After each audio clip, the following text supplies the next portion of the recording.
Bonjour. Donc moi je suis Antoine Bézard et je suis communicant public. Je suis communicant public, j'ai travaillé 10 ans en collectivité et tous les mois donc on distribuait un magazine qui était donc pour tous les habitants et quelques heures après la distribution du magazine, je remarquais que ce magazine était déjà dans la poubelle de ceux qui venaient de le recevoir. Donc je me suis posé une question, je me suis posé la question suivante, comment est-ce qu'on fait en fait pour ne pas avoir une information qui descend forcément, qui va forcément de haut en bas, mais comment on fait aussi pour inclure les citoyens en fait dans la vie locale. Et je vous avoue que je n'y connaissais pas grand-chose à toutes ces questions, jusqu'au moment où je me suis intéressé donc à la démocratie participative.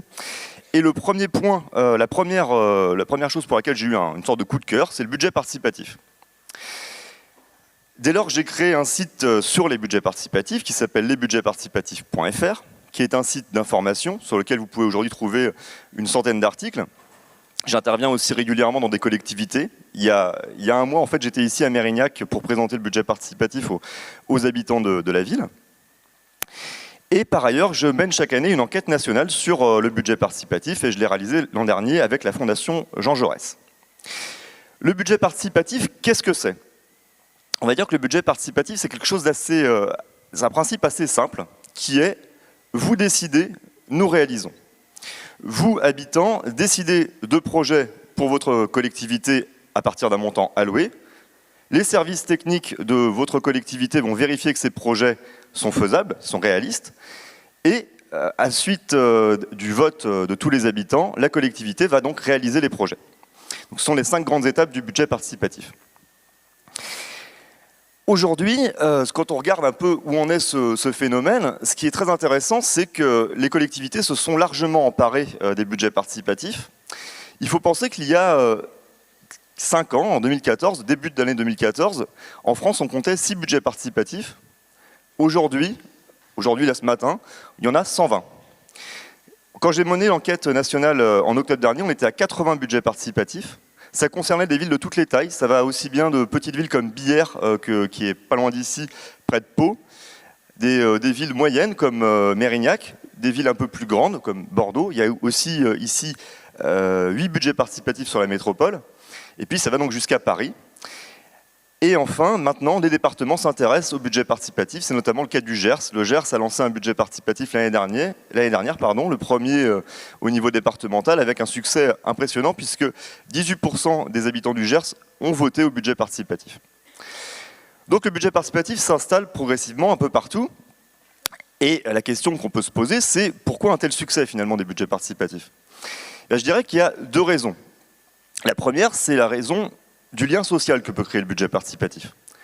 Il faut comprendre que quand on crée un budget participatif, on demande aux habitants de décider, enfin de proposer des projets, et donc les projets qu'ils proposent, ils aboutissent à du commun, à de nouveaux communs au niveau de la ville. On va avoir des projets qui vont directement créer du commun, du lien social, avec par exemple l'aménagement de tiers-lieux dont on a parlé tout à l'heure, l'aménagement de places publiques qui vise en fait à se réapproprier l'espace public, à vivre ensemble, tout simplement, mais aussi par exemple des espaces de jeu pour les enfants autour desquels on va se retrouver. Donc ça c'est le premier point, c'est le lien social entre les habitants. Puis il y a un deuxième point, je vous disais tout à l'heure que moi quand le magazine sortait, je voyais qu'il était directement à la poubelle. Qu'est-ce que ça veut dire ? Ça veut dire qu'il y a aussi un lien qui est un petit peu cassé parfois entre les institutions et les citoyens. Et donc le budget participatif, à partir du moment où les habitants décident des projets et que la collectivité les réalise, on recrée un lien aussi, un lien de confiance entre les institutions et les habitants. Il y a d'autres raisons qui expliquent bien évidemment le développement des budgets participatifs en France, et ces raisons, elles sont plus sociétales. Aujourd'hui, notre société, les aspirations des citoyens évoluent, et on s'aperçoit que finalement les citoyens ils aspirent à une démocratie qui soit plus participative, bien évidemment, c'est-à-dire qu'ils veulent être davantage associés aux décisions. Ils veulent une démocratie qui soit aussi plus concrète. On est loin des idéologies, malheureusement, on est davantage sur « je vais soutenir une cause parce que celle-ci m'intéresse, je vais soutenir un projet parce que celui-ci va m'apporter quelque chose ou va apporter quelque chose pour le collectif ». On est aussi dans une démocratie, une aspiration à une citoyenneté qui est plus continue, dans laquelle en fait les habitants vont vouloir s'exprimer plus régulièrement qu'une fois tous les 5 à 6 ans. Voilà, donc tous ces projets qui aboutissent du budget participatif, c'est un pan déjà du phénomène, mais c'est aussi autre chose qui est très important pour les collectivités, c'est qu'avec le budget participatif, les collectivités s'ouvrent finalement aux habitants. Alors là, je prêche des convaincus, vous êtes tous très ouverts évidemment à la parole publique et à la parole des citoyens, mais c'est encore aller de l'avant, aller davantage dans un service public qui soit davantage au service du public et qui travaille avec les habitants et pas simplement pour les habitants. Et puis enfin, un dernier point très important, c'est que le budget participatif permet finalement de concilier la démocratie représentative et la démocratie participative avec un espace d'expression annuel qui aboutit donc à des projets, peut-être aussi à un contrat complémentaire entre les élus et les citoyens. Je vous remercie. Merci.